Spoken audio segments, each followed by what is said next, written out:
to episode... Wow. Sorry. Okay, no. No, we'll do it. Let the chips fall where they may. Oh, jeez. Your startled response to that welcome was priceless. I wish we were filming this episode. Yeah, me too. Hey, thanks for bringing that up, because I want to add an extra thanks to our pal Pete Mangles for hooking us up with that sweet video. Oh, yeah. Did you watch it? Yeah. I don't know. What? You don't know what? It's just a couple of dudes sitting at computers. Yeah. Doing. I mean, I see it every time we do it, so. Okay, yeah. You know, there wasn't any special looked effects or explosions or anything like that. Just you normal. wanted that then. You wanted Maybe. like a scene where I was trying to tell you book news, but at the same time I was fighting off a tiger. Yeah. All right, here's the problem with that. Most tigers are endangered anyways, so what am I supposed to do? Kill the last remaining tiger? I walked right into that. I see that now. All right. Welcome to episode 76 of the All the Books Show, the official podcast of the David A. Howe Public Library. I'm Eric Mickles. I'm a unprepared Nick Gunning. Nick right now, he's moved his microphone right in front of him. Again, this is I'm telling you why you moved why Please. it's funny All when right. I bring it up. Yeah, you go have ahead. your microphone right in front of you, like directly, so like you're looking over your boom blocker, whatever we call this. Yeah, thing. I like boom blocker. Boom screen. Yeah. You're talking right over it, but you're also having to like reach and type your laptop without knocking over your mic. Yeah. So you kind of look like Frankenstein learning to type for the first All right. It's great.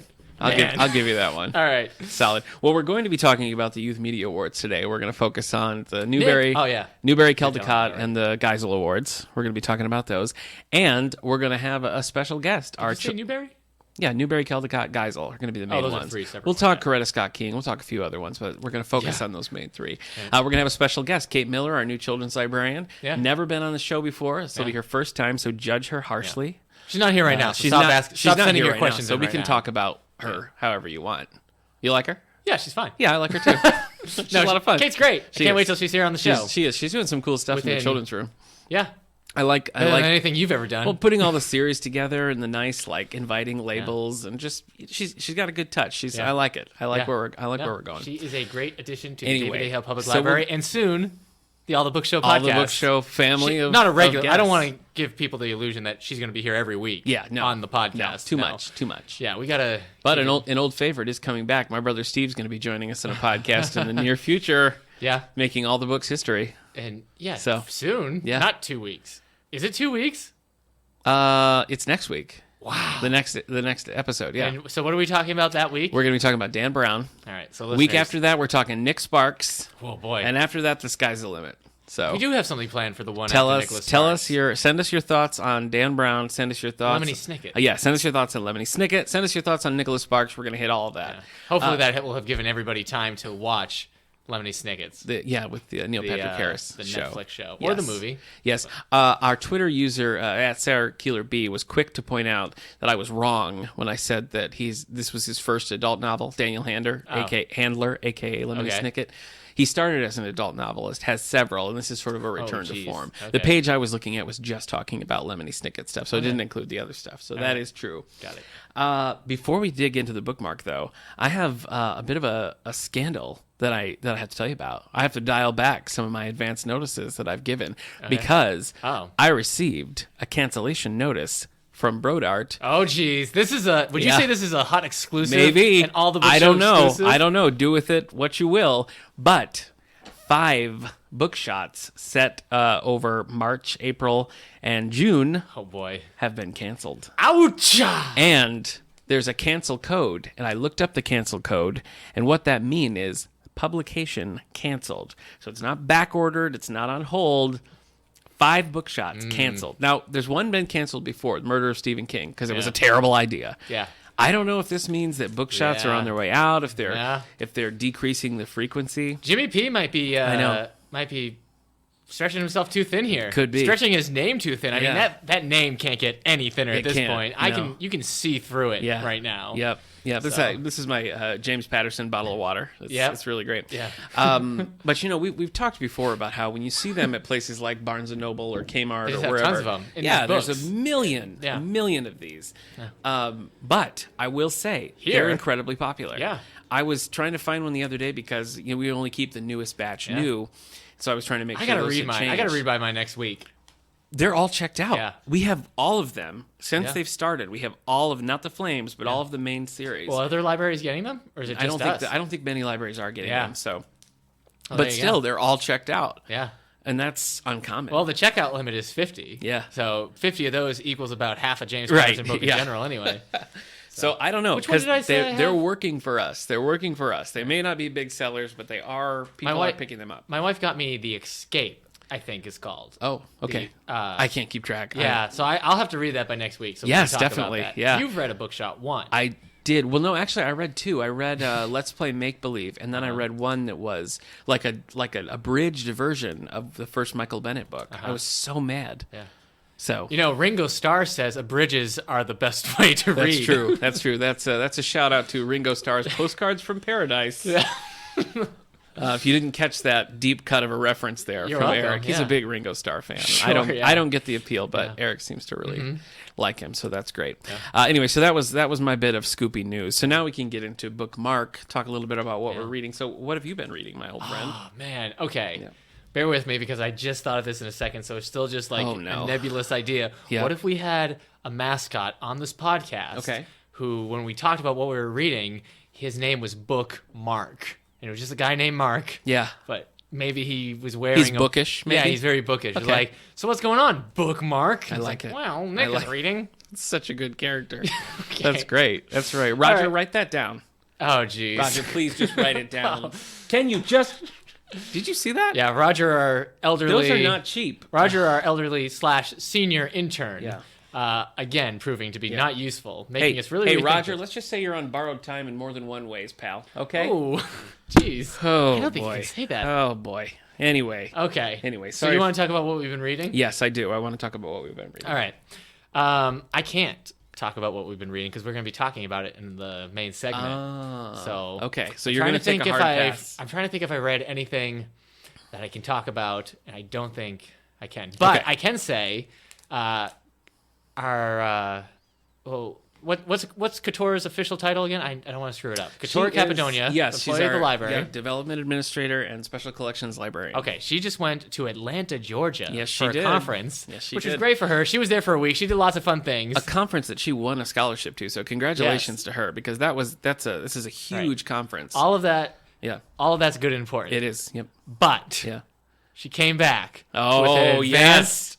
She came back with an ARC. That's an advanced reader's copy. Oh, boy. Of Dragon's Teeth by Michael Crichton. Michael Crichton's probably final book. Yeah, I would having think been dead since 2008. I thought that before, though, and I've been wrong. That's true. Yeah. Have you touched this at all? Have you gotten into it? Well, here's the problem. Okay. I'm already in the middle of reading the Every Hidden Thing, the young adult book about rival paleontologists. Wow. And so I have to finish this young adult one so I can move on to the adult book about rival paleontologists. I never thought I would be... I can't believe this betrayal. I never thought I would be in such a world where I would have to be finishing a book about rival paleontologists to read the next one about... It's a great place.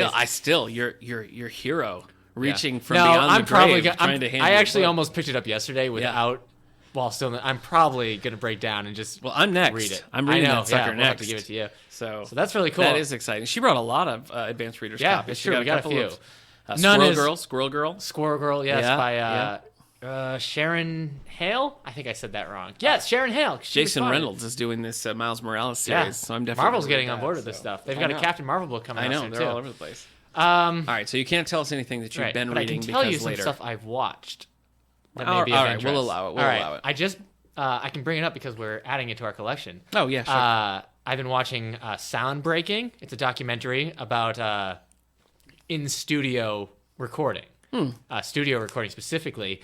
It was produced by Sir George Miller, the producer of the Beatles. George Martin? Martin. Who'd I say? George Miller. George Miller's not a knight. He's the director of the Mad Max films and Babe, Pig in the City. I don't think he's got anything to do with these. No. George Martin. The Beatles producer. He produced these. Martin. He's in them. Huh. He died 3 days before the premiere of this documentary. Really? Huh. So I've watched the first 2 episodes. I think you should watch this, man. You'll like it. There's a lot of there's some new interviews with. I mean, there's his last interviews. George Martin with George Martin. Ringo Starr is in there. Paul McCartney's in there. They talk a lot about the Beach Boys. For my money, if anybody is the fifth Beatle, it's George Martin. Right. Not Brian Epstein. Okay. Not Stu Sutcliffe. Not Pete Best. Yeah. George Martin. It was so they were watching it and they were talking about yesterday about doing it and how George Martin talked about just adding the strings and that. And I was watching it. My wife was like, and they were talking about how at first they didn't really think strings. She's like, that's funny because Eleanor Rigby's all strings. And they're like, and then right next they're like, and that's what led us to try doing a full string orchestra for Eleanor Rigby. Nice. But it's just interesting just talking about the difference between studio ones. Because it's George Martin, there's a lot of Beatles stuff in there, but there's a lot of other good stuff. Yeah. It talks about Johnny Cash's... I think in a lot of ways the Beatles really pioneered like focusing on studio recording there's a lot of touring and going out. There's some nice... Roger Waters of Pink Floyd, he was there. He was talking about when he first heard Sgt. Pepper. It came on the radio, and like the band, Pink Floyd, they just had to pull over and sit and listen to it until they finished playing, and then they had to like go out and get their own record. But they talk about Johnny Cash's like later resurgence in the late '90s, and because the producer. Now I can't remember his name. He's the producer of the Chili Peppers as well, or he was. Rick Rubin. They talk about how he came in and did that. It's just a lot of cool stuff about studio things. I think you'll like it. It's only 8 episodes. All right, I'm in. But it's pretty slick. So we're adding that to our collection. Nice. And I also watched Resident Evil: The Final Chapter in theaters. Okay. Now I just want you remember last time? Yeah. I said the controversial phrase. Those movies had a certain poetry in their continuity. Yeah, you did say that. Well, the 6th movie has a few twists that screw up that continuity more than any of their other twists does. Wow. It was actually... Are these movies known for their twists? No, they're not. But there's a twist at the end about certain characters. Okay. And it just changed... One, like, the second movie no longer counts. Or it's just a real mess. There's a lot of problems to it. Also, it's not the biggest of the movies. I'd say the 5th one was the bigger film. So like it goes out on a smaller note. Okay. And quality-wise, it's not up there. Okay. I'd say that like Resident Evil 3, 4, and 5 rise up in quality of this B movie schlock. Okay. Right? They're not good movies. Yeah. But 3, 4, and 5 have a certain like je ne sais quoi. Yeah, sure. But the 6th movie, I can get behind that. It lets go of some of that stuff. There's still some moments, but it's a weird way to end. After like the movie started in 2002. Yeah. So it's a weird way to just go out with like a planned final chapter. Yeah. To go out on a low budget, underwhelming chapter that wrecks some of your own continuity. Until Rocky came back. Rocky, I mean, it doesn't wreck the continuity, but Rocky 5 is really like low key and just kind of a small movie compared to the others. So maybe they did it on purpose. Maybe it was supposed to be a nice like, little thing. Yeah. Who knows? I'm not going to defend the Resident Evil movies. Are you going to watch them now? I asked my wife when she thought... Nothing will make me watch them. I asked my wife when she thought we would now sit down and watch all 6 of the movies again, having just done it recently. She said many years from now, so I don't know. Yeah, well... Maybe when my kids are teenagers. They're like, Dad, show us. They won't think you're cool at all. No. Okay, well, I can talk about some of the things that I read. Yeah, you weren't reading just kids' books for the awards? I'm going to do it. Oh, I did. I did read a bunch of those, too. But I read several graphic novels, so I'm going to lump those together and tell you that I read Brand New Day, which we talked a little bit about last time. That's a comic book. Spider-Man Run, not a strong start. I read Batman Teenage Mutant Ninja Turtles, a wacky crossover between the two in our collection here. It's just fun. That's all there is to it. It's just a fun... Just fun. I can't... There's nothing else to say. Yeah. I finished... Nothing else to say. They turned Batman's rogues galleries into mutated animal warriors. Yes, they turned Bane into an elephant. That happened. So... I read Selena's Big Score by Darwin Cook. Did you say Selena? Selena's Big Score. Okay. By Darwin Cook. Yeah. You read that one? I haven't read that one. Does he write? Does he write, or is he just an illustrator? I think he's he wrote gone that. now. Well, I know he's gone now. But he passed away. Yeah, he writes. He wrote The Final Frontier. Great to New look Frontier. At. We have his Twilight Children here in the new... Yes. I don't think it's new anymore, but we have it in the graphic novel collection. Non-superhero. Yeah. Very good. Leaves a lot of questions unanswered, but still good. Guardians, X-Men crossover I read, so a little crossover heavy. Okay. I read... Well, we will get into this later, but I read March Volume 1. I read March Volume 1. Okay. I finished the Star Trek newspaper comics that you got me for Christmas. Yeah. 1979 to 1980 daily strips. These were American newspaper comics, They right? are, yeah. Yeah, and I think like the tight format made them really good. They were like the best of that era that I've read. So I really enjoyed that. It took me forever to read. I would just kind of like go back and read a little story and then stop. Force Awakens Visual Dictionary. Just throwing it out there. Okay, sure. It was fun. I liked it. You sure learned a lot. Okay, real books. Rey's we learned their ages. Rey is 19 in Force Awakens. Really? And Finn is 21. Okay. And I think Poe is like the oldest. He's like 25 or something. So. Oh, wow. He seemed way older than maybe them, he was, like a 33-year-old hanging out with teenagers. I read Julie Spencer Fleming's Fountain Filled with Blood. Gasp! Second in the Claire Ferguson Why'd you read novels. Why did I read it? Yeah. Oh, I'm glad you asked, Eric. Julie Spencer Fleming herself coming here to the David A. Howe Public Library March 31st. Shut up. Come listen to her chat, gosh. do some readings, get some book signs, have a good old time. Yeah. March 31st. Mark your calendars. Yeah. That being said, I didn't like this one as much as I liked the first. Oh, no. That's okay. Hold on. That's okay. Hold on. I'm getting a call from Julia Spencer Fleming's Don't people. take it. Don't tell her. Okay, don't take it? Don't take it. All right. The first book in the series, In the Bleak Midwinter, is very good. This one was just... Thank you. Sorry. This one was just a little heavy. Oh, yeah. That's all. Yeah. Finally, I read, and we're not going to get into this now, but I read Knights in Rodanthe. Knights in Rodanthe. Rodanthe. What are you saying? It's Rodanthe. Well, the audiobook said Rodanthe. Oh my gosh. That's all I can tell you. Did you audiobook that? I listened to about an hour of the audiobook, and I read everything Who read else. it? Anyone famous? Yes. Richard Gere? I can't think of her name. Susan Sarandon. No, she recurs Jennifer Lopez. She recurs on Frasier. She played Addison's mom, Busy, on Private Practice. You'd recognize her if you saw her. Is it Bebe from... No, it's not her. No, it's not Bibi. No. Anyway, I read... Frasier, listen to me, honey! That's great. I would listen to that. Right. So we're not going to get into my thoughts on this because we are doing a Nicholas Sparks podcast very soon. So that's that. Currently, I'm reading The Stranger. Is it Bibi or Bebe? It's never Bebe. That's crazy. It's Bibi. It said Bebe, and you let me say it. Well, I laughed at you. It's Bibi. I'm currently reading The Stranger, Barack Obama in the White House by Chuck Todd. It's good. You love your political, president books. I do. You love your books about presidents. I read Dreams of My Father, his Barack Obama's autobiography. I've never read a book about him. But you didn't pick up that Theodore Roosevelt book or whatever it was. Teddy Roosevelt? What are you talking about? I don't know. The one about the 3 days left in the White House. I don't want to read that. Yeah, okay. So I never read a book about him or his presidency. This was written in 2014. So, it's an interesting read. Wait, didn't you get that at the dollar store? I did. For $1? $1 exactly. Yeah. Good job, man. I got it at Dollar General. Yeah. So, but I am liking it. It's good stuff. Okay. So I'll let you know when I finish it if that holds up. All right. So I got lots of things that I want to read, but we don't have to get into that now. Okay. Now we turn ourselves to book news. Book news. Yep. Do we have a theme for book news yet? No. No, we don't have a theme for book news. Not a lot coming out, but I think I found a good amount. Oh, good. February starts it again. So these are the books that are coming out January 31st. Okay. 2017. All right. So that's the last day of January. Sure is. Okay. There's not another day. No. January. No. Hey, is this a leap year?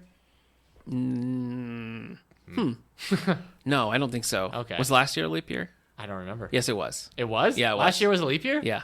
Oh, good for that. Yep. I remember because Eileen, our retired auditorium director, her last day was February 29th. Oh, yeah. So. Oh, you know what? And my mom's born on a leap year, and she just turned 10. Oh. Just kidding. Oh. She wasn't born on a leap year, and she's older than 10. That happened on Frasier, though. Is that what you're thinking about? No, I don't think I've seen that episode yet. Oh, okay. So. All right. Should I also just mention, the last episode of Frasier I watched before the podcast? I don't think so. Okay. I don't think well, then, let's see. Snowblind by Ragnar Jonasson? Ragnar Jonasson. Jonasson. Huh, okay. What would you say? Jonasson? I don't know. Jonasson. I don't think it's Jonasson! I don't think it's crucial to the... All right, Snowblind. I picked this because of the way they do the summary. Ready? Yes. Where? A quiet fishing village in northern Iceland, where no one locks their doors. It's accessible only via a small mountain tunnel. Who? Oh. Ari Thor is a rookie policeman on his first posting, far from his girlfriend in Reykjavik.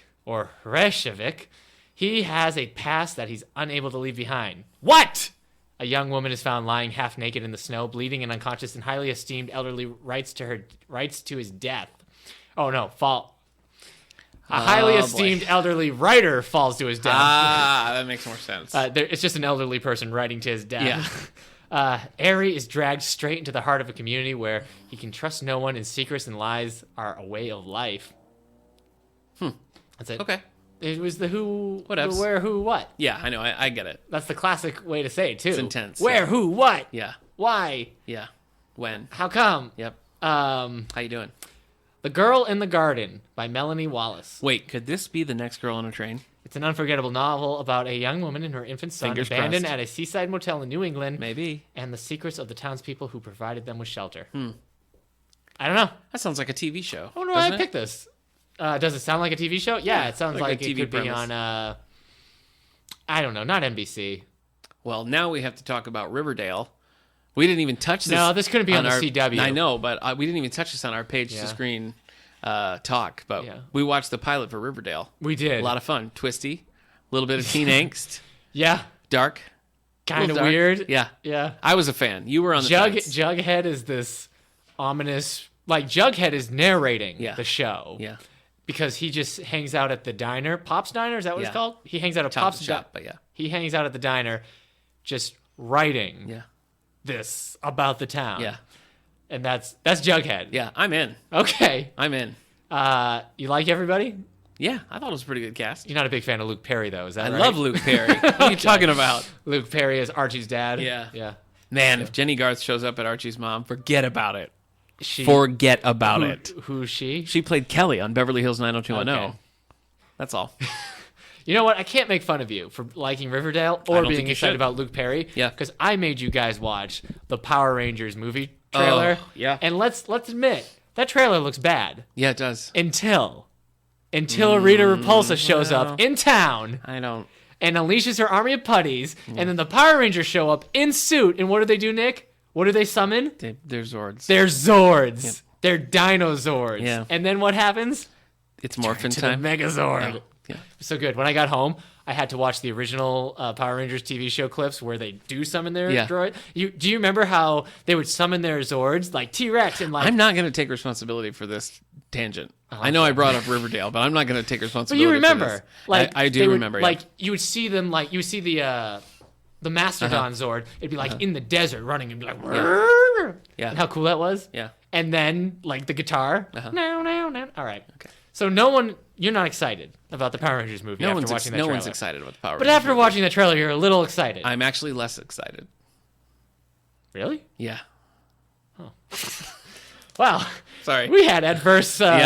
It's okay. Adverse reactions. It's all right. All right. The Animators by Kayla Ray Whitaker. This is right downstairs, coming upstairs soon. Ooh. It's in our collection. Ooh, so you can go read it ahead of time. She was the first person to see me as I had always wanted to be seen, and it was enough to indent me to her forever. So this is about two friends who film an indie movie about one of the girls' lives, and it becomes very popular, but they start to have a falling out, and one of them goes back home, and it's sad. Okay. So it's called The Animators. It's a funny, heartbreaking novel of friendship, art, and trauma. Funny and heartbreaking. Yeah, about trauma. My Husband's Wife. Wait a minute. My Husband's Wife. Wait a minute. By Jane Corey. For readers of Big Little Lies and The Couple Next Door comes an addictive psychological thriller that's already an international sensation. Wow. You had trouble with that, didn't you? International sensation. You're like... Sure did. International. All right, so when Lily finds Carla on her doorstep 16 years later, a chain of events is set in motion that can end only one way. Lily, is that you? Yeah. Wow, it's been so long. Yeah. This is going to set off a chain of events. Yeah. All right, bye. Look, actually, can I come in? Oh, boy. And scene. Excellent.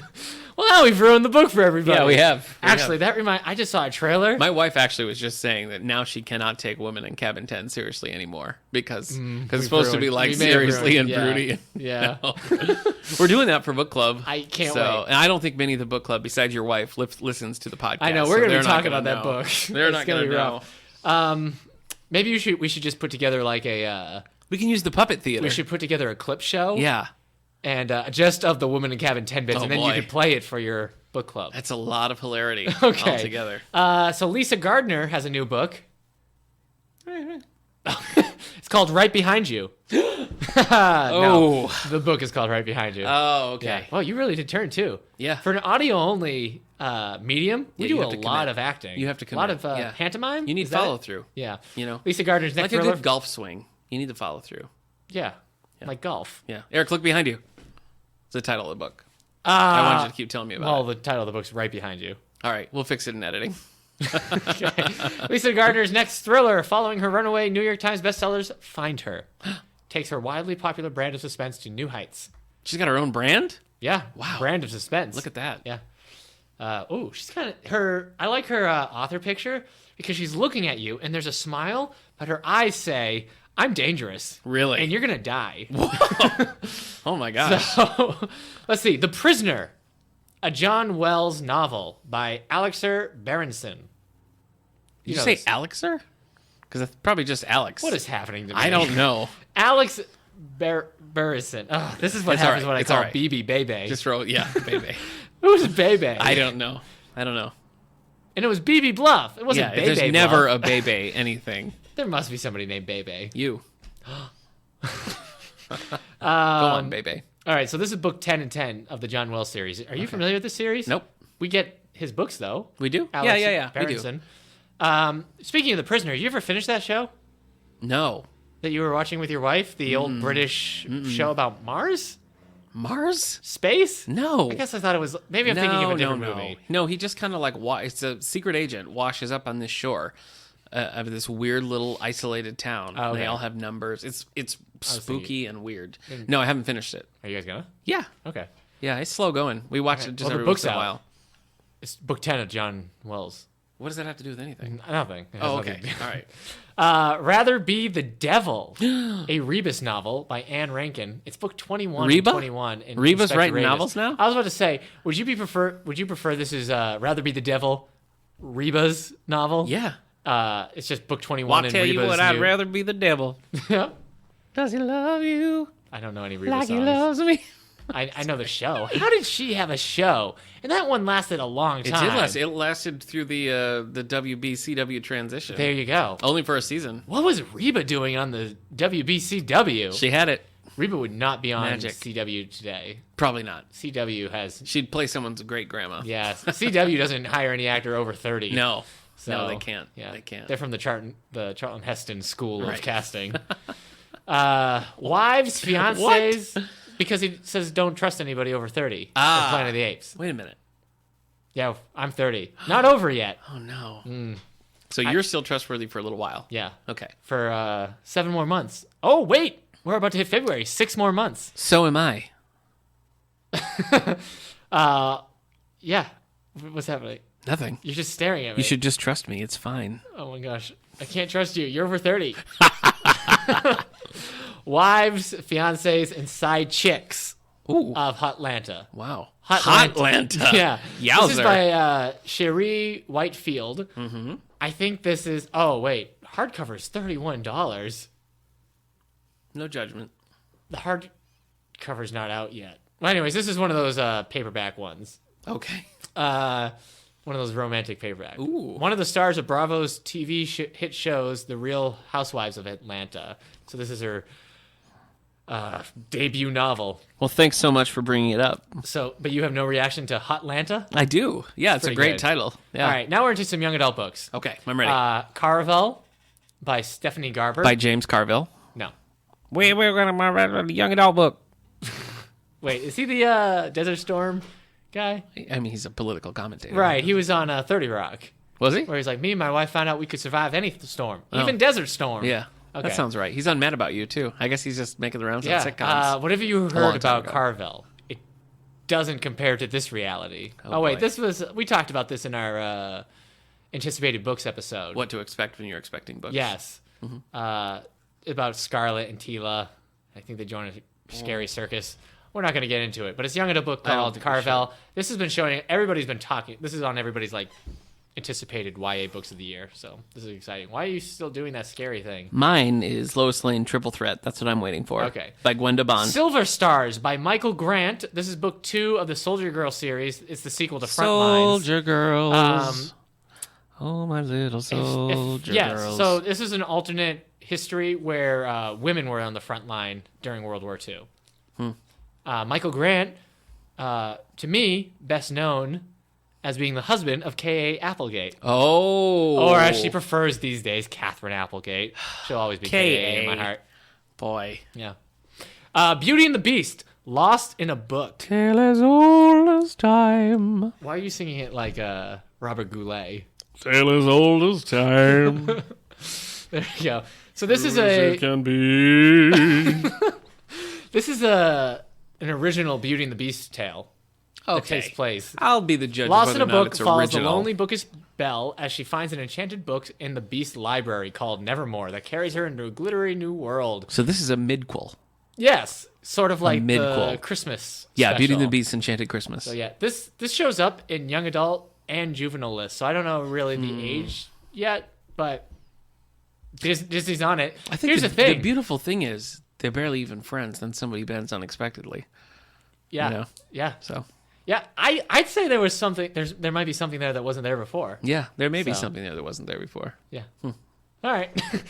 Beauty and the Beast, the junior novelization, is also coming out January 31st. Look out. Normally, I wouldn't bring up a junior novelization, but the reason I say this is because I went to go order the Rogue One junior novelization. Yeah. It doesn't come out till March. What? But this Beauty and the Beast one comes out 2 months before the movie. They know what they're doing. Yeah. Who's going to want to read Rogue One in March? But they're both Star Wars. I know. They're both Disney. I mean, Disney. Yeah, they're both Star Wars. Beauty and the Beast, Star Wars? Yeah. He's a Wookiee. She's a simple moisture farmer on Tatooine. Yeah. It's beautiful. That's awesome. It's beautiful. Yeah. Okay. The last one, it's a comic book. Star Wars Volume 4, Last Flight of the Harbinger Of the Concords. by Jason Aaron. Okay. So I bring this up because we have this series. We have the full. We have most of. You don't have to defend yourself to me, man. All right, we've got all the new Star Wars comics except for that one that you like. Keenan, the last pack. Keenan, yeah, it's Keenan and Kel. Keenan and Kel. Keenan and Kel are Jedis. Last Jedis? Yeah, okay. I put the screw in the tuna. You wouldn't read and or watch a trip with Keenan and Kel. Don't put words in my mouth. And their Jedi. Don't put words in my mouth. Okay, what if it was a tour through the first 3 Star Wars movies, from Yeah. New Hope to Return of the Jedi? We find out Keenan and Kel are just on the sidelines, having their own wacky adventures in the midst. That's like sort of like the Tag and Binks. Yeah. But with Keenan and Kel. Or Lion King 1.5 with Timon and Pumbaa. But you would now watch. Of course I would watch it. Keenan and Kel. Yes. It's gold. That's pure gold. Yeah. With the lightsaber. I'm pretty sure that Kel would do it. Yeah, Kel would do it. Yeah. Keenan's in a movie. He's in a movie. The Alan Arkin one. Yeah. And Zach Braff movie. Yeah. Zach Braff? Zach Braff directed that. Alan Arkin, Morgan Freeman, Michael Caine. What's it called? Michael Caine. I can't remember. They're old. They want to rob a bank because they lost their pensions. Lost their pensions. Yeah. All right. Enough selling Michael Caine films. Yeah, let's, I don't have let's to. Let's get on to Go check out Jaws 4. The Man's a Treasure. That's the one you want to push people to? Yeah. Jaws 4. Yeah, even in that sharkening. steaming turd, Michael Caine's still fun to watch. Wow. Yeah. I don't think you can say steaming turd on the podcast. I can't? No, you can. Okay. All right. But you can only say it as Robert Goulet now. Oh, steaming turd. Robert Goulet's people will be here. If ever I would leave you. So, yeah. We're going to be getting phone calls from Goulet's people? Yeah. I saw Goulet once. Did you? I was doing a production of South Pacific, and he was touring in South Pacific. And so they came to our town, and so they invited our cast. And so we came, and we watched it. And then afterwards, I waited around, and I saw him come out. Whoa! That's it. What a crazy story. Entirely true. That's exciting. Yeah. Good times. How was it? Was his performance better than yours? Oh, well, I wasn't playing Emil. Oh, okay. So yeah, he was pretty old. Yeah, he was pretty old. When you get to the part where he's like going undercover, I don't think so. Yeah, like 75-year-old Robert Goulet and like Army, it just didn't work. Okay, Navy, I guess. All right. Advance notices? Yeah, I think we're done talking about Robert Goulet. Yeah. Though I love his studio recording of Annie, Get Your Gun. Okay. And that's a true story. Fantastic. Yeah, thank you. No, he's not in the Fantastics, but... What is happening? Sorry. Go on. Advance notices? I'm ready to listen, yeah. You have advance notices. You want me to do it this time? Okay. We'll change it up. Let's... What? What is happening? All right, so these are things that... Long-time listeners think you just had a stroke on air. It's all that Goulet talk. All right. So you can mark your calendars for April because that's when these puppies are coming out. Where's my phone? Oh, it's right here. Yeah, it's right there. Hold on. The Burial Hour by Jeffrey Deaver. Now, I've not read Jeffrey Deaver. Mark my calendar. But his Lincoln Rhyme series is in full force, coming out with book 13. 13, historically a lucky number. So, oh, boy. No, now she's just looking at my calendar. That's not funny. Mark my... Okay, it's fine. Anyway, book 13 in the Lincoln Rhyme series, The Burial Hour. It's coming at you. We're going to have this April 11th. I say pre-noon, but after breakfast. Okay. Would be my burial hour. Burial hour. Yeah. First international. Well, if it's right around noon, you got to serve a lunch, though. Yeah, that's a comforting lunch. But you don't want everybody. You want people to have the rest of their day. Yeah, you're right. So they can have especially if it's a sunny day. They have an excuse to take off work. Ooh, so you are welcome, people. Number one internationally best-selling thriller writer Jeffrey Deaver returns to the Lincoln Rhyme series as Rhyme hunts a dangerous killer whose crimes span the Atlantic. Yeah. Atlantic Records, do you think? Rhyme solving crimes just in time. It's fine. Rhyme. Okay. Sorry. Was that like a rap? All right. Iris. No. Okay. Iris Johansson. Do you like Iris Johansson? I like her work. Okay. I've just read the one. I've never read anything. I read one. It was fine. Okay. I never went back. No Easy Target by Iris Johansson. Not part of a series, it looks like. When an enemy from her past threatens to return, Margaret Douglas must go on the run. But danger is in hot pursuit, and Margaret finds herself matching wits with a man who refuses to be stopped. Michael Douglas. Nope. Oh. Turning from the hunted to the hunter, Margaret must see everything she has to not only survive, but defeat evil and prove she is, quote, no easy target. In this easy target octane thriller, coming to you April 25th here at the David A. Howe Public Library. Tina Turner was also in Soundbreaking. A lot of people in Soundbreaking. I say Tina Turner because as I sang that song Tina Turner. About No Easy Target, I realized What's love got to do? That sounds like a killer Tina Turner song. No Easy Target. What's love? Yeah, that does. Tina Turner's No Easy Target. I'm no easy target. Yeah. All that hair. Yep. High Stakes by Fern Michaels. Okay. The Sisterhood, a group of women bound by friendship and a quest for justice. Now their male allies, the men of the Sisterhood, have formed a top-secret organization of their own with the same goal of helping the helpless and righting the wrongs of the world. Huh. Yeah. Okay. Well, that's it. So this is coming out... let's see, when is this coming out? I'd love to tell you. April 25th, High Stakes. High Stakes. So if you're a Fern Michaels fan, and I can't help you on this, because while I have read Debbie McCumber, I have not read Fern Michaels. Have you seen Fern Gully? I have seen Fern Gully. I have some real sad news for you. Despite the inclusion of Robin Williams, Fern Gully does not hold up. Oh, it's awful. That's a bummer. I know. I didn't want to say it, but you kind of made me. When did you watch it? Oh, I don't know, a few years ago. Well, I can tell you that, like Fern Gully, Rockadoodle also does not hold up. Shut your mouth. Rockadoodle is so good, I would watch it right now. I know you. Phil Harris, okay, the voice of Baloo. Okay. Is the dog. Okay. You're crazy. All right. You're crazy. I know. You're crazy. You just made a bunch of Fern Gully fans upset. Ugh. Whoa. Rockadoodle is good. Fern Gully, not good. You know what else holds up? Smokey and the Bandit. Yeah, unrelated. Okay. Sort of. No, they both... No, it's not Burt Reynolds. Sorry. I was thinking they both were Burt Reynolds, but Burt Reynolds is in All Dogs Go to Heaven. Which... With Dom DeLuise. Was Don Bluth, who did... Fern Gully. Well, I think Rockadoodle. Rockadoodle. But probably Fern Gully. Probably. He definitely did Rockadoodle, so... Super relevant. Anyway, back to what we're really talking about. Fern Michaels. Fern, yeah. Large print. Let's talk large print. So these are new to large print books here. So coming to you in April, we have Dead Man's Canyon by Lorraine Payne. The Hightower Ranch cowboys discovered a mummified man and his horse in a desert cave. A desert canyon near Springville, Arizona. Both shot in the head. Oh, they shot the horse? What the heck? Yeah. Ordinarily, that should have been the end of it, since many a man riding the outlaw trail up out of Mexico didn't make it through the godforsaken country. But near the body, the cowboys had dug up a box that contained 5 blood-stained packets of $100 bills, amounting to $10,000. Who kills a man and leaves behind $10,000? Sheriff Claude Rainey locked the money in the only steel safe in Apache County while he waited to see if anyone would lay claim to it.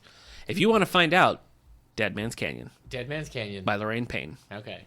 Coming to you in April. Finally, in large print, In the Country of the Blind, a novel by Edward Hoagland. 60 years after the publication of his first novel, Catman, Edward Hoagland, is publishing his 25th book at the age of 83. This capstone novel... Ooh, that's a wager right there. That's a gamble. Maybe it isn't a capstone. Maybe he's got several books left in him. They don't know. It was like when they called Resident Evil the final chapter. Well, Roger, you're 83, aren't you? Okay. Well, I know you're not 2, but you're only putting up 2 fingers. This capstone novel set in Vermont's Northeast Kingdom introduces... a stockbroker going blind. Press has lost his job. I don't think our listeners know, but Roger has a Rolling Stones tattoo right on his left arm, right over his shoulder. Yeah, it's the classic Rolling Stones tongue sticking out. Yeah, so we're talking about like a former hard rocker. Senior that we're dealing with. Don't feel sorry for Roger. Yeah, he's lived. Yeah, he sure has lived. Man, man, has he lived. Yeah. You know what? In the Country of the Blind, a novel by Edward Hoagland. Okay. I don't think there's any point in going back to it not now. after Roger flipped you 2 birds. I know, seriously. If we could dock his pay, I would. But we can't. No, legally, we can't. we're obligated we to pay him as much as we are. It's just a per diem, and it's pretty low at that. So, but you're lucky to have it, my friend. Yeah. The Intern, starring Robert De Niro, is a fantasy of mine now, Roger. Seriously, Thank I would you. love to Anne have Hathaway an intern like that. Is so lucky. Oh boy. Do you pick up my dry cleaning? Thank you. All right, New York Times bestsellers list. Let's get to here's it. some New York Times bestsellers list news. It's happening again. This is news about the list. Really? They're going to stop covering graphic novels. and that includes young adult mangas. Yeah, It's a weird choice. Yeah, they said they're going to cover them more, like in other things. Like they're going to use those resources to get more the old content. bait and switch. But it was funny because I read something about it and they were saying librarians use it all the time. And like I do. Yeah. I've used the New York Times bestsellers list for manga to see what series we don't have in our collection and then go get it. No more. I'm sure something else will pop up. Well, Barnes & Noble still exists. Amazon does their bestsellers list. Yeah. Kids will tell you what's popular. Yeah, kids will tell you. All right. Here's the New York Times bestsellers list, though, for hardcover fiction. That's not going away anytime soon. They love it. No, it's staying around forever. Number 10. 11 weeks on the list. Okay. The Chemist by Stephanie Meyer. Nick's... Hang in there, Steph. Yeah.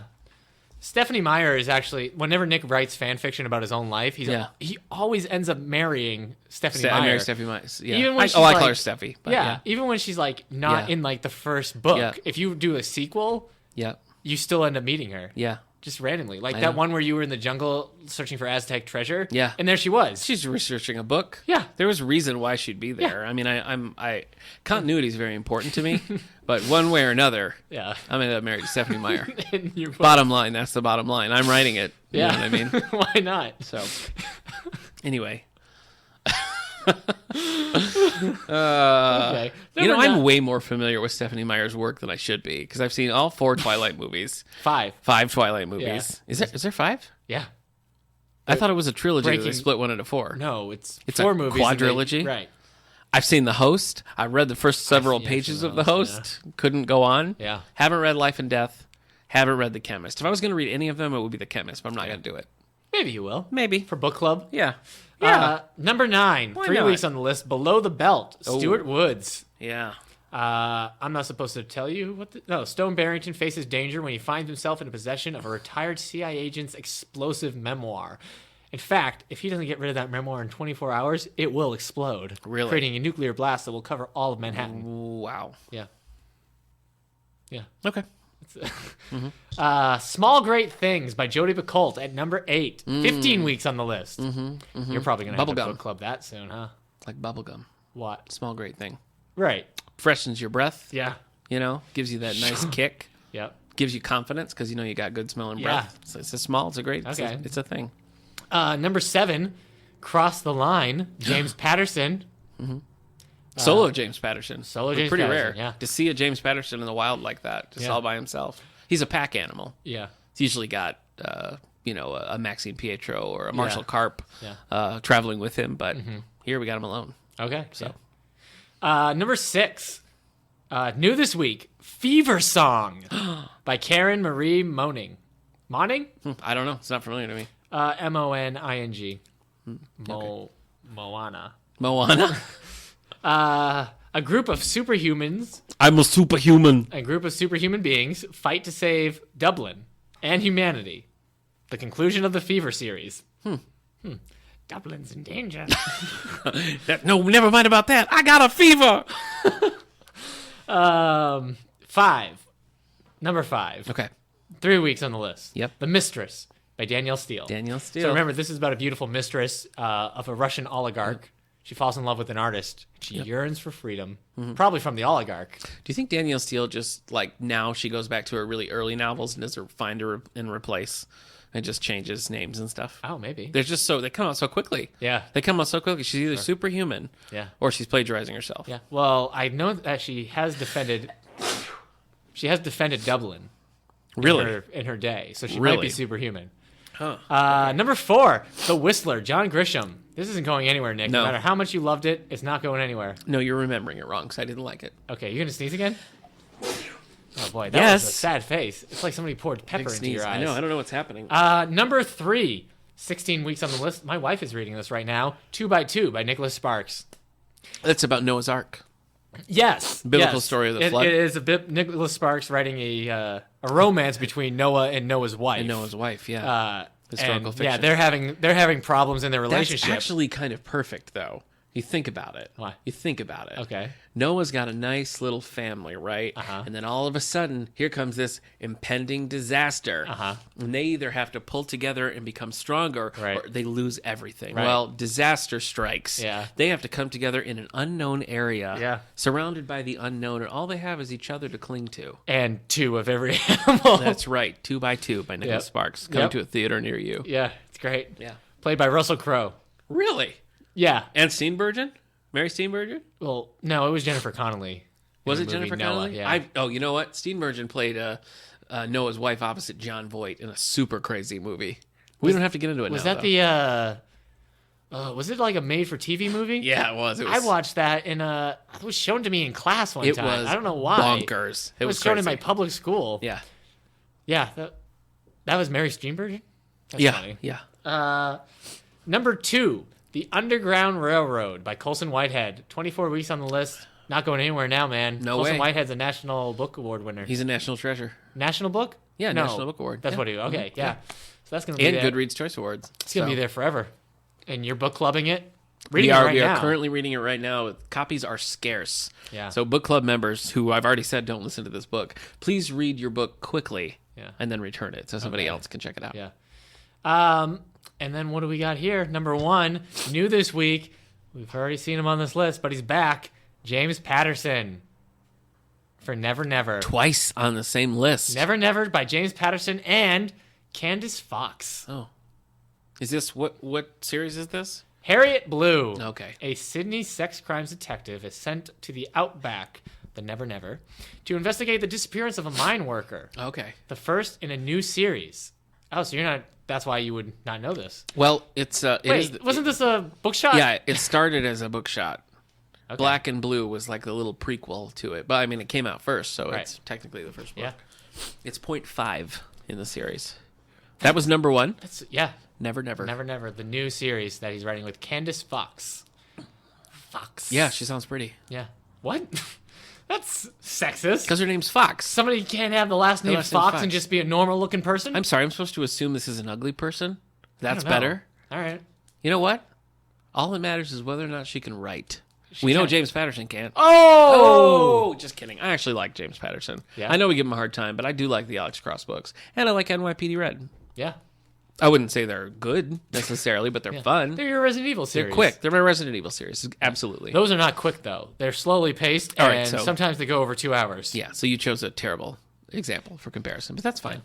That's all right. All right. So what's up next? Nick Foxy. It's segment time, the ugliest man in the world. But my name is Foxy. Oh, it's like one of those ironic nicknames. Like if I was 7'3" and I was called Tiny. I love those. Sure. You always know it's coming, but when it happens, it just cracks me up. What if the irony is that you have the title the ugliest man in the world, but you're actually like one of the best looking men in the world? Ooh. That's even more. What if the irony is my last name is Foxy, but I'm actually a hound? What would you think about that? That would be the real irony. Yeah. Let's stop saying irony. We should probably cut it because we're about to cut all this bits. Yeah. Because we got to do our segment. We got to get down to business. defeat the Huns. Sure, yeah. Sorry. All right, well, as we mentioned, we're going to be talking about the Youth Media Awards this year. We have a special guest joining us, Kate Miller, or Miss Kate, as the kids talk to her. So, Kate, say hello. Hello. Thanks for joining us. Kate started at the library January 3rd, and it took her 27 days to convince her to be on the podcast. So, and a little bit longer. Yes, right. Here we are. She reluctantly is with us. So we're going to dig into these Youth Media Awards. You can find these at the American Library Association website, ala.org, specifically the Association for Library Service to Children. So we talked about this last year's winners in our episode, Winnie the Pooh Begins. Is that episode 54? Is it? I don't think so. I think it's older than that. Right. It's episode 22, actually. So you can go back and listen off. to that if you want to catch up with last year's winners. I liked last year's winners, as I recall. Last year there was an upset with the Newbery because Roller it was Girl. Roller Girl, but that was an honor book. It didn't win. Oh. But Last Stop on Market Street was the first picture book ever to win the Newbery. So that was that's why I didn't read it. upset. That's why you don't recall. Yeah. So we I have did read Roller Girl. That was great. I read Roller Girl too. That was a good one. I read it twice. Oh, I only read it once. Yeah. There are very few, other than March Volume 3, there's very few graphic novels represented in any of the categories this year. Weird. So I don't know if my sarcasm got through there. No, I heard it. Okay. I definitely heard it. So let's talk first about the Geisel Award. So this is obviously in honor of Theodore Seuss Geisel, also known as... Do you know, Eric? Dr. Geisel. No, Dr. Seuss. Okay. Dr. Seuss. Really Thanks for close. trying. Thanks for trying. Yeah, we should have thrown that one to Kate. That's really her You get area. a consolation prize. Are you a Seuss fan, Kate? Of course I am. Okay. Who isn't a Seuss fan? I know. We did a whole Seuss episode around his birthday last year. Eric's favorite is what? Butter Battle book? Is that right? Yeah, I think that's what it's called. The Butter Battle book. I can't remember that's what what the I title said. of it Yeah. for a while. It's about the people that butter their toast on the bottom and the other people butter their toast on the top and they go to war. It's about mutually ensured destruction. Okay. So you think it's a kid's book, but it's on the same level as War Games with Matthew Broderick. Good. I'm glad you were able to find some darkness in there. Anyway, the Geisel Award is given annually to the authors and illustrators of the most distinguished American book for beginning readers published in English in the United States during the preceding year. So they always list a couple of honor books. And then, of course, give one medal. So let's start with the honor books. We have Goodnight Owl, illustrated by Greg Pizzoli, published by Disney Hyperion. We have Oops, Pounce, Quick, Run, an alphabet caper, written and illustrated by Mike Twohy. We have Go Otto Go, written and illustrated by David Milgram. And we have the infamous Ratson, written by... Infamous Ratsos, written by Kara LaRue. Have you read any of these? Have you, Kate? Oh, me? Yeah. Oh, boy. Or Kate. Yeah, let's go, I read a couple Kate. of them, yes. Okay. I read the Oops, Pounce, Quick Run. Yeah. And that one was cute. It went through the alphabet. Each letter had one word for the page, and it told a story throughout. And it was pretty cute. Those tend to crack my son up. Like when there's a big thing going on and there's just one word, you can hit it hard. And it says more with the illustrations than it does with the words. Yeah. It's fun for him. Yeah. Until we get to Mo Williams. Yeah. Oh, yeah. Don't jump ahead. Okay. Goodnight Owl, did you read? I read Goodnight Owl. I didn't read Goodnight Okay. Owl, actually. Goodnight Owl was also on the Goodreads choice. It was a finalist. It didn't win. But I read it then. And it's pretty good. It's about an owl who keeps thinking that he hears something and he keeps like overreacting and basically like destroys his house. So it just keeps going and going. So it was fun. I wasn't a huge fan of that one. I wanted to read Go Otto Go, but it just came today in the delivery, so I haven't read it yet. And I'd never heard of the infamous Ratsos until looking at this. Not so infamous anymore, honor. is he? So, but I think we've all read the winner. We Are Growing, a Mo Williams Elephant and Piggy-like reading book. Written and illustrated by Laurie Keller. So this is funny because this struck me, first of all, as kind of a James Patterson-esque... you know what I mean? Right, yeah, Mo because Williams it's... presents. Yeah, exactly. So this is about grass growing. So you guys read this, right? Yep. We all read this one. Okay. Couldn't put it down. Yeah. Yeah, I sat in on one of Kate's story times while she was reading. Oh, good. Okay. Yeah, Kate and I talked a little bit about this the other day when we first read it, but I'm not a big fan of like the Mo Williams brand. Style. Yeah, the Elephant and Piggy books. Everything's just like, I know, I'll make it bolder font and then 5 exclamation marks. I guess It's like it all has to be screamed. Yeah, and this one was weird too because the main story is about grass growing, which obviously is exciting. But it's bookended with Elephant and Piggy, like reading the book. So it's very, I don't know, it just feels very commercial to me that it's like, let's shepherd this book with these two beloved characters. Now, when Elephant and Piggy... like when Batman was in Assault on Arkham. Remember when Elephant and Piggy came to our library, Eric? Yeah, I remember that. You were very involved in the... I played the role of Elephant. Yeah. And the elephant... Look at that. There goes the magic. The elephant head, inside the helmet that you wear, was squishing the right side of my head in a way that caused my right eye not to see so well. And I also... Jeez. Eric suffers for his art. I couldn't really breathe. And it was the hottest day of the year, and that thing had a fan attached to the eye, but it didn't work. Wow. So at one point... the kids might have looked outside and saw Elephant just leaning one-handed on a bench, praying to God to give him one extra hour.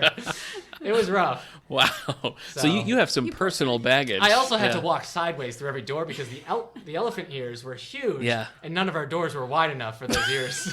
I gotta tell you, I'm sorry I missed this. Yeah, seriously, there are pictures. Don't you worry, Kate. There are pictures. Elephant had a slight drunk waddle to himself that day. Yeah. So, Kate, how do you feel about these? They are good for early readers, I think. Okay. They're simple, to the point. They get their message across without being complicated. But they aren't fun to read out loud. Yes, that is exactly it. I hate to read these books because there's no narration. It's just dialogue. It's all dialogue. So it's hard to... I don't know, it's hard to read that aloud. But, an early reader who's actually sitting down and reading this himself, I can see the appeal. But as a parent... Yeah, I hate them. It's not fun. I hate them. So sorry, Mo Willems. But... Yeah.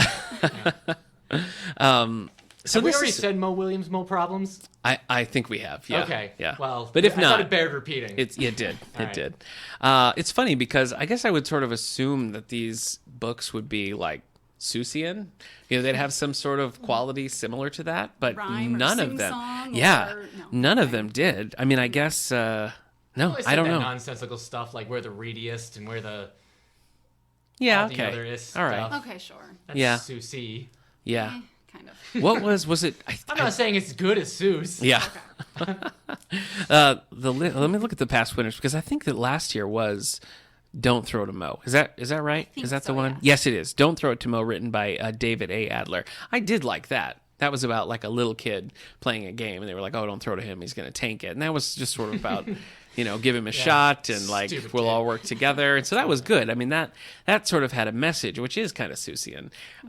This one, well, it had its message. You're all unique. Yeah, that's true. You can come real together. Real groundbreaking there. Yeah. No, that's true. I guess I hadn't really thought about that. That it's going for your unique I'm the thing. curliest, and I'm the neatest. Okay. And I'm you're creating an identity. Yeah. Well, what do I know? I work with adults. What did the last grass piece realize he was? He was the tidiest. He was the tidiest. He cleaned up the clippings. Yeah. Everybody's clippings. Yeah. That's rough. Yeah, so it's about yard work. Yes. So that's great. Everyone's favorite. The importance of chores here. Yeah. Right. You're the uncooliest.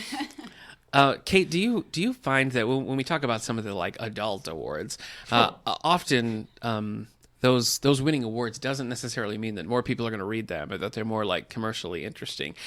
Have you found with kids awards that people like? Do you have people come in and say, I want to read the most recent Caldecott book? Or I think the Caldecott and the Newbery definitely have more sway than the Seuss. Okay. Yeah. I feel like maybe that one's not as well known yet. Caldecott and Newbery feel like they've been around forever and they're huge titles, and people make whole sections in their libraries for Caldecott and Newbery Award winners. So you think those do have a little bit of a draw? Okay, yeah. well that makes sense. So with that in mind, let's move to Caldecott's now. We talk about that for a minute. Quickly, the Caldecott Medal was named in honor of 19th century English illustrator Randolph Caldecott. It's awarded annually by the Association for Library Service to Children, a division of the American Library Association, to the artist of the most distinguished American picture book for children. So again, we have 4 honor books, so we'll briefly mention those. Leave Me Alone, illustrated and written by Vera. Yeah, that's my autobiography. Written and illustrated by Vera Broskull. Anybody read this one? Kate? No, I didn't. No, actually. I haven't either. Ooh. That one had been checked out when I was grabbing exactly. This is actually your 3rd interview for the job. Oh, man, we already gave it. This is the 4th. Yeah, that's right. Yeah, we're going to keep going. No, but as soon as these were announced, I was like on the desk and they were announced. I'm like, hold place. And they snapped right up. Yep. So yeah, I didn't get this one in time either. So I don't know, but it didn't win anyway.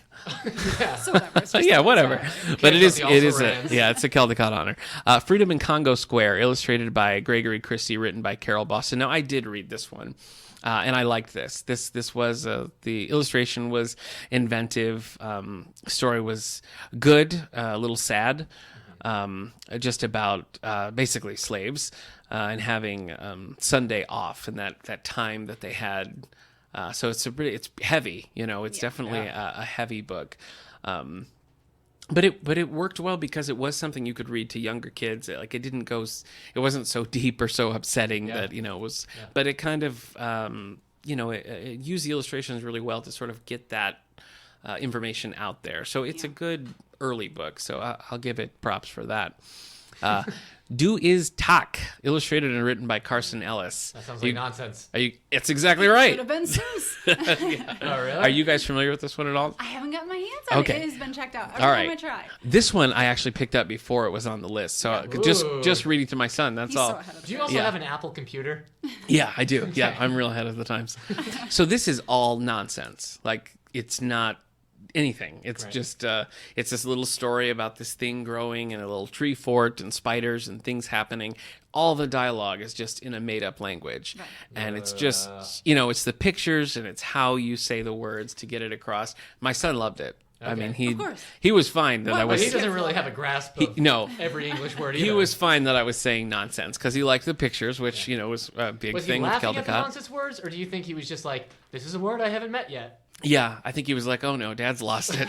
Just play along. Okay. Boy, this is fun, Dad. Mom! And finally, they all saw a cat, illustrated and written by Brendan Wenzel.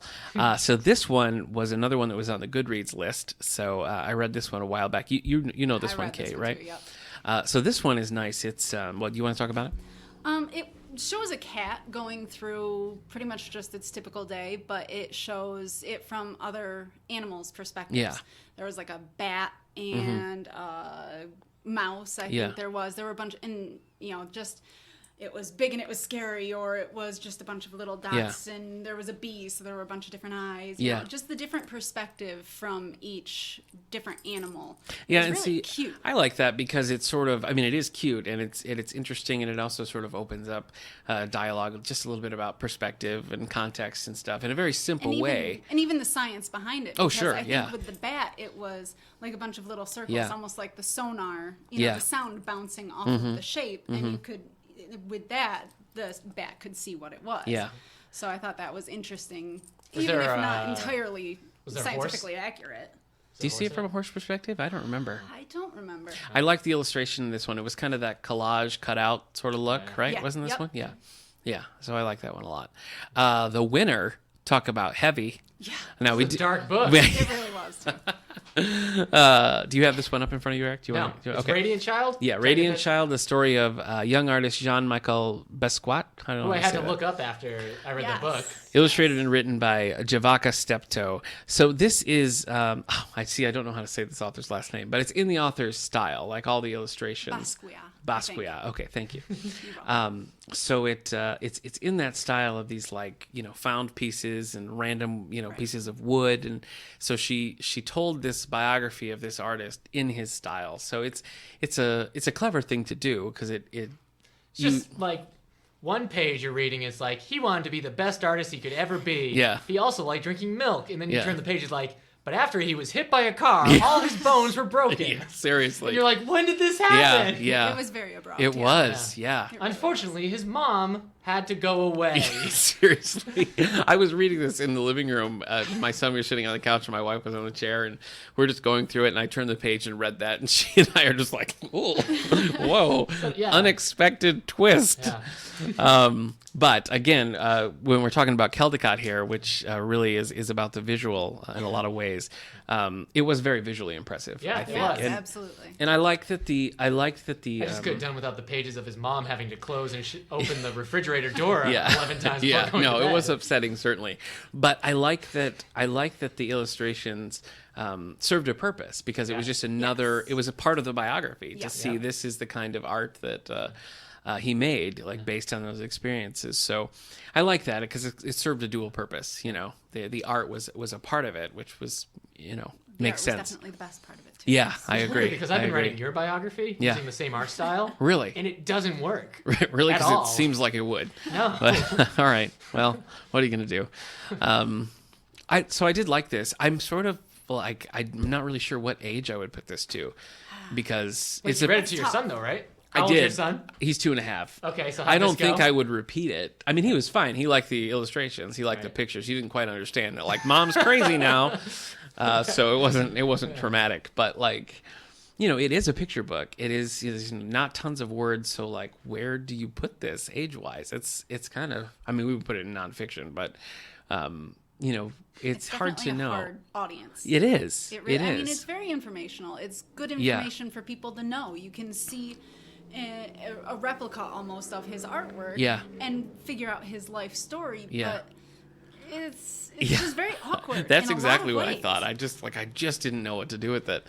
So I'm glad that I read it. And this is another one that I picked up before they announced, but which was good, because I should mention too, as we're going through all these books, I mean, hats off to our children's staff, including former children's librarian Katura, because we had almost all of these, and what we didn't have, Kate ordered. So we're set with honor books and everything. We've got what we need. So if you want to find any of these books, we'll have them. Of course, there's a million holds on them, but sooner or later, they'll make it to you. You'll get them by next year's. That's right. Yeah, just in time for next year. All right, so let's move on to the Newbery. The Newbery Medal was named for 18th century British bookseller John Newbery. It's awarded annually by the Association of Library Service to Children, a division of the American Library Association, to the author of the most distinguished contribution to American literature for children. So this... This... What? Nothing. I was just thinking about that in the book. Yeah. Go ahead, though. Okay. All right. So we won't get to the winner yet. We'll talk about the honor books. So 3 honor books this year. And last year, this is where Roller Girl was. It fell into here as a graphic novel. Yeah. So big controversy when that happened. I mean, it was kind of a progressive panel, I guess, last year, because a graphic novel made an honor, and picture book was awarded the award. Yeah. Well, graphics are out this year. Yeah. Look out. Progression is gone. Yeah. Just 2017, baby. Just March. So this is one. Now, I talked a little bit about this on the podcast, and Kate and I were talking about before we started rolling, but I read Wild Robot because it was kind of a favorite to win the Newbery. So and before it did, your hard-hearted heart. It was so upsetting. It was like Roz the robot, just like all she knows is this island, and her like robot overlords come back for her. I was not prepared for it, and I quit it and was just like. That's where I have to go write more fan fiction right there. And then Roz escaped, and she and her Gosling lived happily ever after. Oh, jeez. Yeah. Wait, now I know. I haven't read it, but now I know there's a Gosling. You can't handle it, my friend. I bet I could. You can't handle it. I made it through the Iron Giant. No. It would be like you when you try to read your Nicholas Sparks book, and I have to come mop you off the floor. I made it through. You're just in a Snuggie, surrounded by Kleenex, crying your little eyes out. You couldn't handle it. To be fair, I didn't make it through Inside Out, dry-eyed. Yeah. So. Yeah, no. How could you? If the Wild Robot is as sad as the Inside Out. Yeah, maybe not that sad, but it's conceptually upsetting. But I broke my own little heart for no reason because it didn't even get an honor. I think it needed a good breaking. Though. Yeah, you're right. You've been pretty cold. You're right. Couple of years. Yeah. Now I can love again. So that's great. So here are the 3 honors. We have Wolf Hollow, written by Lauren Walt. Yeah, isn't that? Kate I don't know knows anything about that. You don't know anything about that. Well, we have it, and I've seen it show up on a few other lists. It was in the... Did it not win the Goodreads? It was at least in the running if it didn't win. I don't know if it did or not. What is this one, Kate? I'm halfway through. Okay. So far, it's, there's... I don't know what time period it's even set in. To tell you the truth. I want to say... World War II. Okay, yeah, that's right. Oh. Wait, does this not have to do with wolves? Set in rural Pennsylvania during World War II, this compelling story of consequences addresses complex issues of bullying, PTSD, and discrimination. Yes. Huh. And it's interesting. Again, I'm only halfway, so I don't know. But it's a good read because it's very relatable. Mm. What? Because it's all the books? No, because you said good reads. Yeah, we love good reads. They should sponsor us. Yeah. There you go. It's relatable, you said? It is, because I could imagine reading it as a juvenile or a young adult. If you were being bullied, you would find yourself in this story. Okay. but I don't know how it's resolved yet either. So maybe I shouldn't say that. Maybe you don't want to find yourself in this story. We'll update. To be continued on that one. Out of all of these, this is the only one that I was even remotely aware of before these awards were announced. Will Follow? Yeah. I'd seen this a lot and just heard people talking about it. The other ones, next for the honor books, The Inquisitor's Tale or The Three Magical Children and Their Holy Dog, written by Adam Gidwitz. Not heard of this at all. Informed by 6 years of research and reminiscent of the Canterbury Tales, Adam Gidwitz has written a brand new illuminated manuscript, a sometimes harrowing, sometimes hilarious epic about 3 magical friends on the run in 1242 France and their encounters with a dragon, a holy dog, and cheese. Nice. So okay, sure. So I don't know. Are you guys familiar with this one at all? I didn't get my hands on that So one.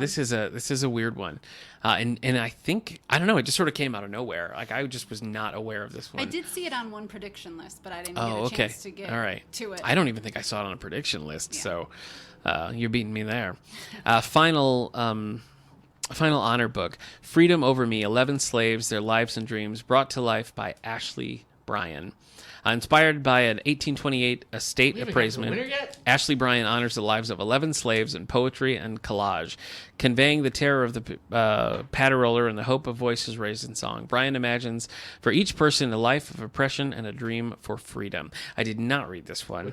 What is this called again? Freedom Over Me. It looks like a picture book. It's set up like a picture book. Yeah, I did take a look at it. I didn't read through the whole thing, but it was individual poems. Mm-hmm. For each person. Okay. You know, she assigned them a name and a job. And, I mean, she based it off of fact. Mm-hmm. There was, like a bill of sale, essentially. Oh, I see. But there weren't details as to their lives. So she kind of created lives for them.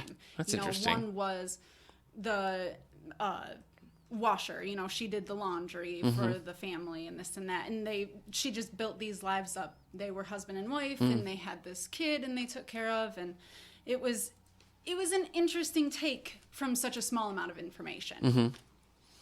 Yeah, so that's another one probably where format is kind of confusing. When you see books that look like that, you kind of assume that they're going to be picture books that you can read to that younger age, but no.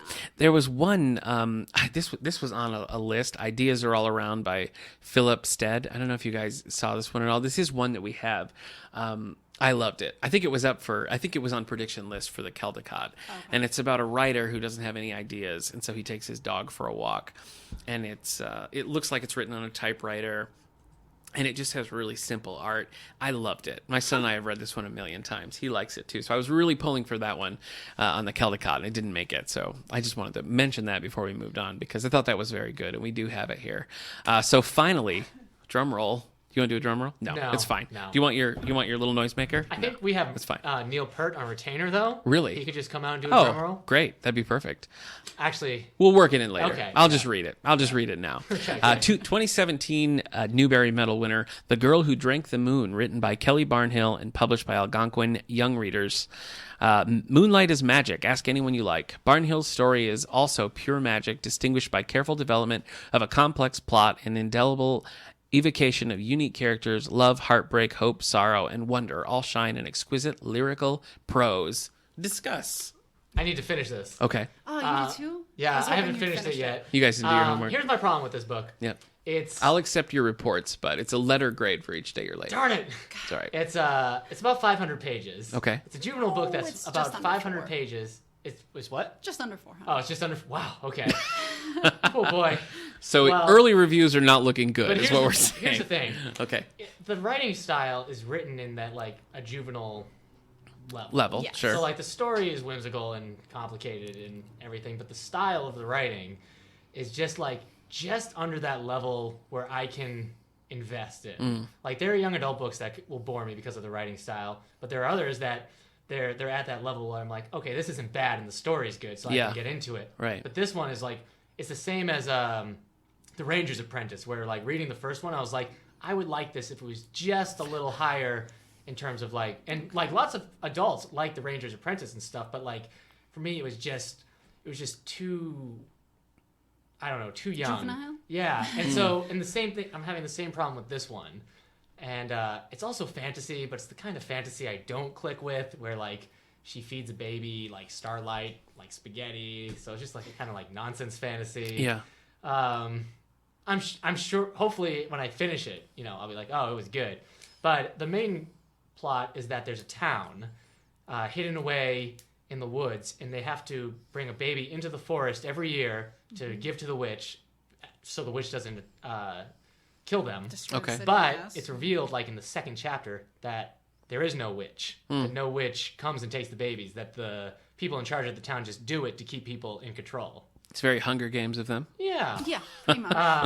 But they think the babies get eaten by wild animals every year. But an actual witch does come, takes the baby, and then brings it to like all the successful towns outside of the woods. And they get adopted. That nobody knows about. Wow. So, but this one, The Girl Who Drank the Moon, is about a girl that she raises. Well, that sounds kind of compelling. Is it? I just haven't reached the compelling part yet. So I'm enjoying it. Yeah. I guess I'm not quite as much of a snob as Eric. I can come down to the level a little bit and enjoy it. I just reread Outsiders and loved it. Well, I think I think you bring up an interesting point though, because just because it's juvenile, it's meant for that younger audience. I think the really good stuff has sort of a timeless feel. I think that's why we have so many adult fans of young adult and juvenile literature, because it has that timelessness, and it sounds like maybe it's not bad writing. Okay, it's just I just can't get really invested. It's just a little bit too whimsical toward, for me. Preteens and teens, I would say. Not that young adult crowd. It doesn't have that. There's no love triangles or dystopian. No. It's not like that. But I'm finding it enjoyable. Okay. I guess I don't mind the nonsense fantasy. This is another one where I had never heard of this until it said that it won. Yeah. Nope. So not on anyone's. I know we did have it, so it must have been a starred review and a couple different things, probably Hornbook. But it wasn't on my radar at all, and I don't think it showed up on the Goodreads Choice Awards at all either. Oh, so interesting. I don't remember seeing it. It doesn't. Do you remember, Eric? I almost want to say it won. Really? Did it? I don't know. No, we can go back and look at our Goodreads winner, but okay. Well, that's interesting. I mean, they don't always. It doesn't always appeal to everyone. I mean, the thing that I really liked about last year's winner for the Newbery, Last Stop on Market Street, was that it was. I mean, they used this bus stops for the kid and his grandma to see all these different types of people, different stations in life, different ethnicities, whatever. And it was very simple, but in an elegant way where you could sort of go through. So that was one that I thought, even as an adult, even though I'm reading this to a child, I still found that one good. Different levels of complexity. Exactly. Where an adult can enjoy it on a different level than a child. Right. Well, I am interested to hear what you guys think of The Girl Who Drank the Moon when you finish. So it didn't make the list. It didn't make Goodreads list at all.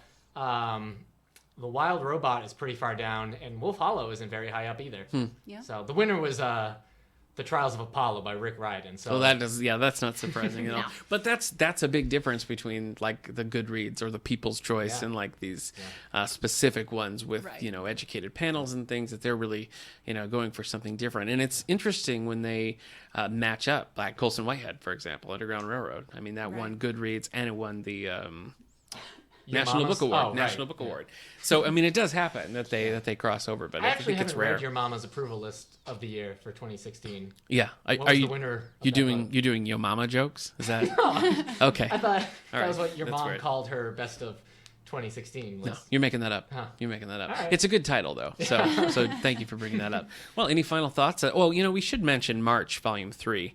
Why should we mention that? Well, we didn't get into it too much, but it actually slow down there. Because the Printz Award have happened. Oh, okay, great. Let's do it. All right, so these are the young adult awards. Okay. Handed out by Prince's estate.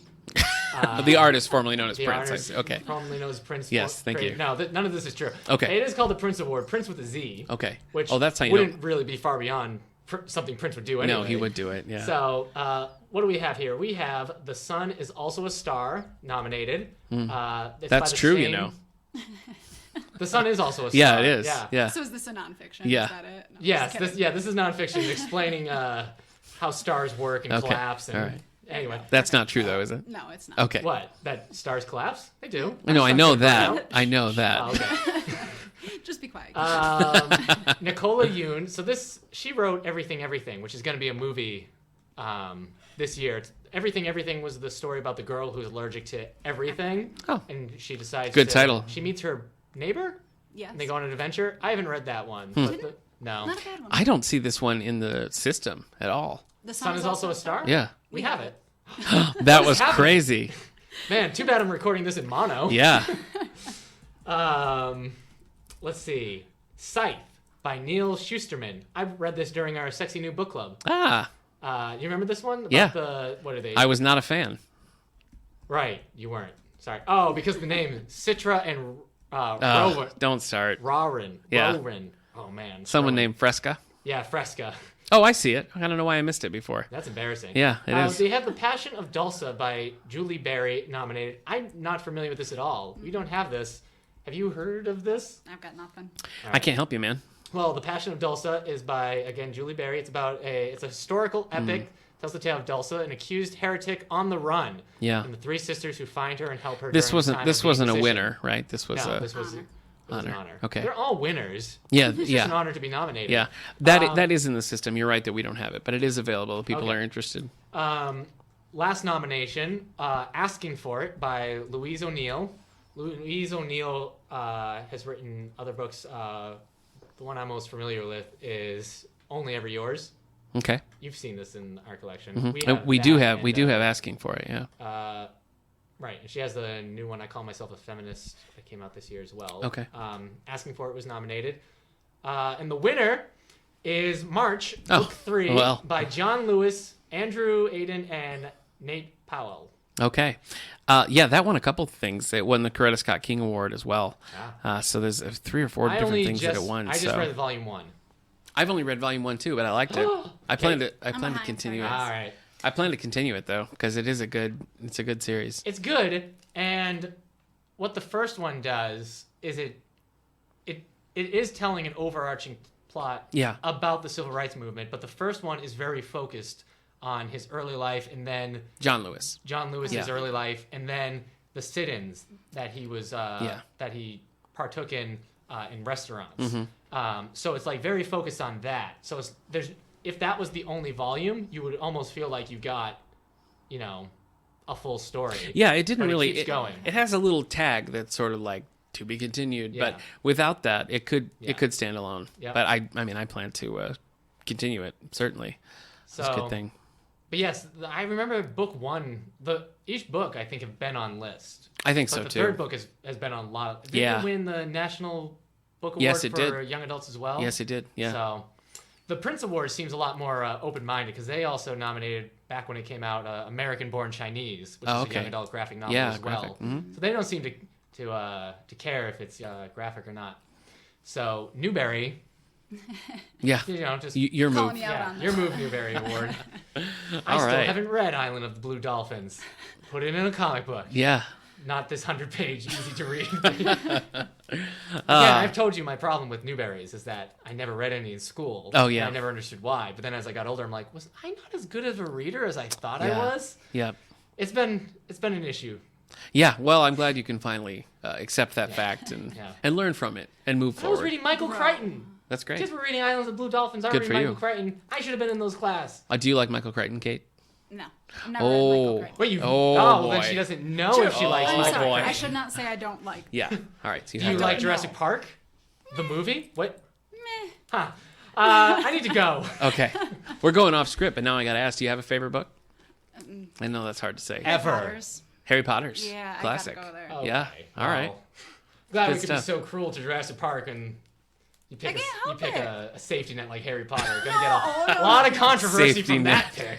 Although there was a lot of controversy about Harry Potter when they came out, as you'll recall. That's true. A lot of schisms re-Harry Potter. Things. Schools were banning Jurassic Park. Yeah. They didn't want us learning about genetic engineering. Yeah. That's a lie. Yeah. None of that was true. So you've suffered as well. Dinosaur education was very popular in the 90s. Well, back to our topic. Any final thoughts on the nominees or anything that you were hoping was going to make it in there that didn't?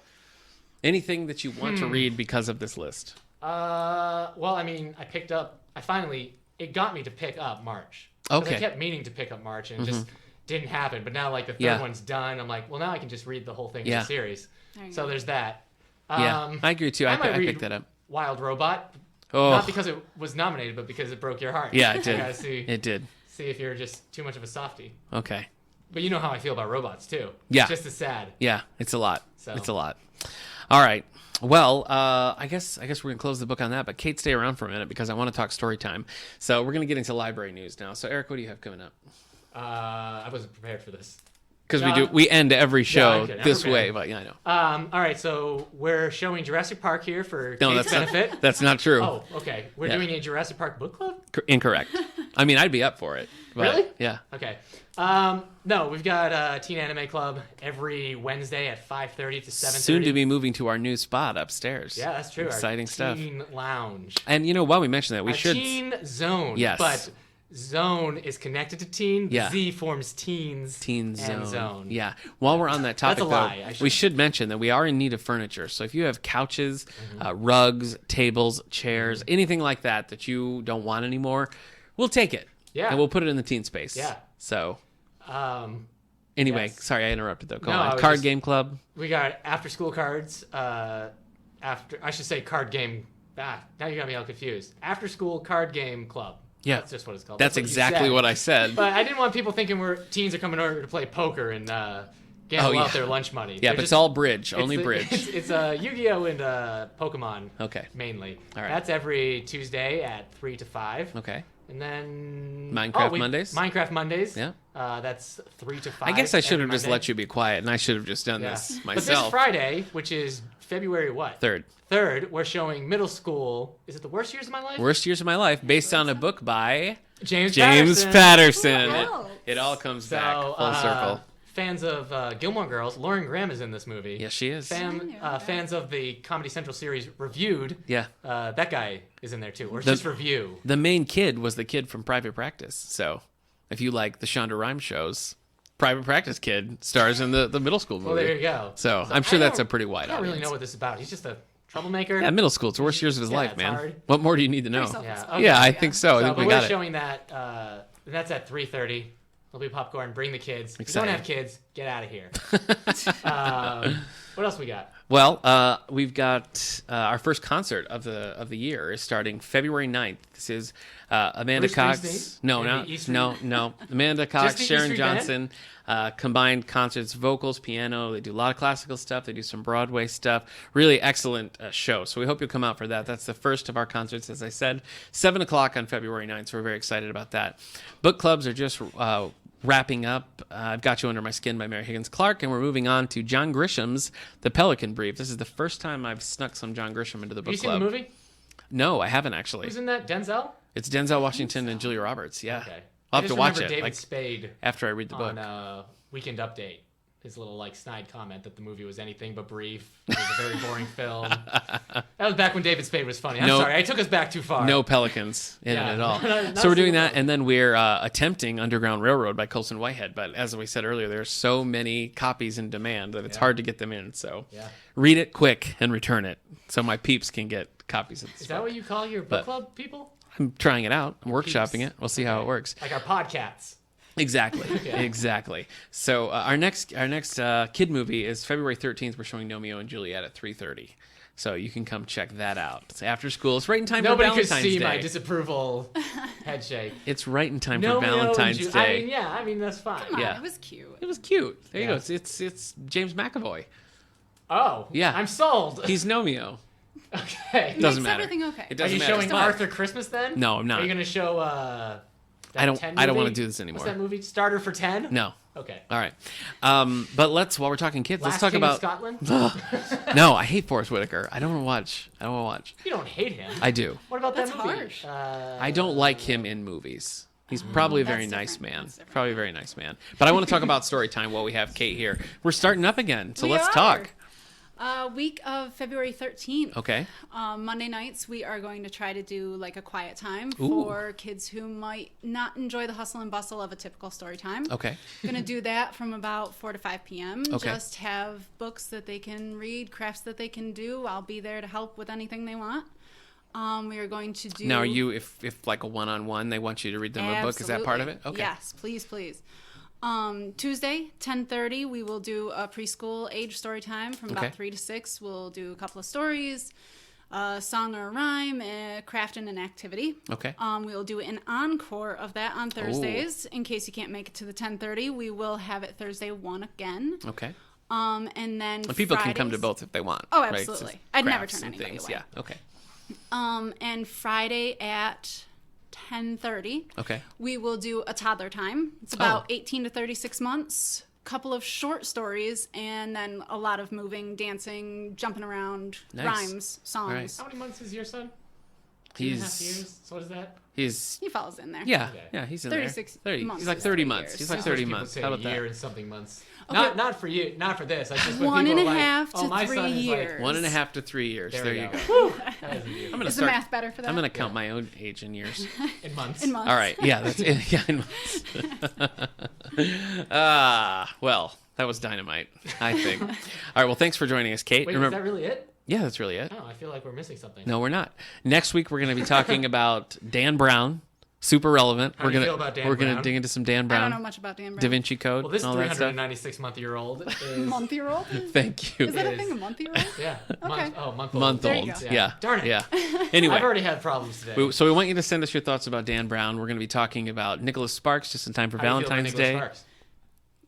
I'll pass. Okay, she's going to pass. And then eventually we're going to be talking about Lemony Snicket and some other things. How do you feel about Lemony Snicket? Lemony Snicket's is cool. Yeah, he is. He's cool. He's cool. All right. You've got to read The Bad Beginning. You've got to read. Folks, don't let him off the hook. He's got to read Nicholas Sparks and Lemony Snicket. He's got to. It's just Lemony Snicket is just so like, am I Roald Dahl? No, but maybe. You haven't read it. You haven't read it. You haven't read it. Things are bad, but that's not fair.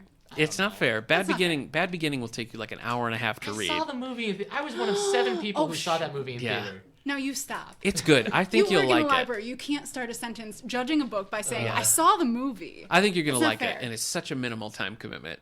So you got a couple weeks. You got a couple weeks to get it in there. My wife's been watching the Netflix show. We can't talk about it now.